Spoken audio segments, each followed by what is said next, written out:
Hey y'all, today I'm going to be answering your emails and messages and DMs with questions that I get about a whole bunch of different topics. Here's a very popular question that I get, and I'm really excited to answer it actually because I think it needs some clarity out in the world.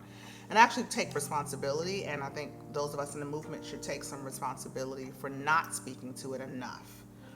Dear Tarana, I've been following your work for some years now and have been really moved by its impact.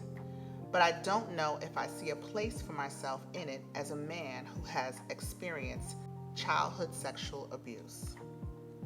Is this a woman's movement? We get this question a lot, and I'm really happy to answer it because I do think it deserves some clarity, and I understand why people would feel like they don't understand whether this movement is a women's movement or not, because it is represented often in mainstream media and on social media by cis women. And yes, cis women do experience high numbers of sexual violence, but there's no way that this could be a movement just for cis women when 1 in 6 boys will experience sexual violence by the time they turn 18 years old.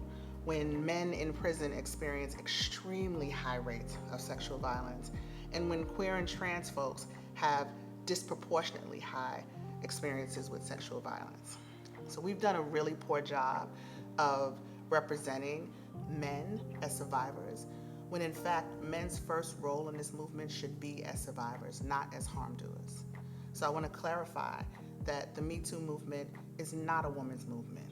It is a survivor's movement, and all survivors are welcome. Dear T, you're always on the go. How do you take care of yourself on the road? Well, I have learned to take care of myself on the road because I had to. So I'm lying. I don't get no sleep. I be in and out these hotels. I don't know. I got a sleep mask. I just tried little things. I eat bad. It's terrible. But what I do really to take care of myself is I create boundaries.